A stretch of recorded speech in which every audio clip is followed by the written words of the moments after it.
నమస్కారం. రాష్ట్ర వ్యాప్తంగా రైతు సోదరులందరూ కూడా సంక్రాంతికి రైతు భరోసా విడుదల చేస్తామని అయితే ప్రభుత్వం చెప్పినప్పటికీ తేదీలు అనేవి అయితే ప్రకటించలేదు. తేదీలు అనేవి రైతు భరోసా డబ్బులు రేపటి నుంచే పడుతున్నాయా?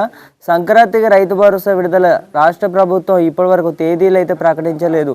రైతులు ఆందోళన చెందడం అయితే జరుగుతుంది. మన రైతన్నులందరూ కూడా చాలా వరకు అయితే ఈ యొక్క డబ్బులకు సంబంధించి పడవనైతే అనుకోవడం అయితే జరుగుతుందన్నమాట. ఈ యొక్క ఆందోళన చెందడం అయితే జరుగుతుంది. రాష్ట్ర వ్యాప్తంగా రైతు సోదరులందరికీ కూడా తెలియజేయడానికి ఏమనగా సంక్రాంతికి ప్రభుత్వం విడుదల చేస్తామని అయితే చెప్పిందన్నమాట.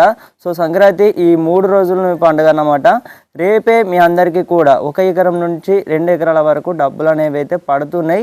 ఒకవేళ పడకపోతే మళ్ళీ రేపే చర్చించుకుందాం. ఎందుకంటే డబ్బులకు సంబంధించి అయితే ప్రభుత్వం ఇప్పటి వరకు ఎలాంటి క్లారిటీ ఇవ్వలేదు. తేదీలు కూడా మనకు అనౌన్స్ చేయలేదన్నమాట. సో సంక్రాంతికి విడుదల చేస్తామని చెప్పారు. సంక్రాంతికి ముందే పడతాయి అని చెప్పారు అన్నమాట. వాళ్ళు చెప్పిన విధంగానే మరి పడతాయో పడాయో చూద్దాం అన్నమాట. సో ఓకేనా.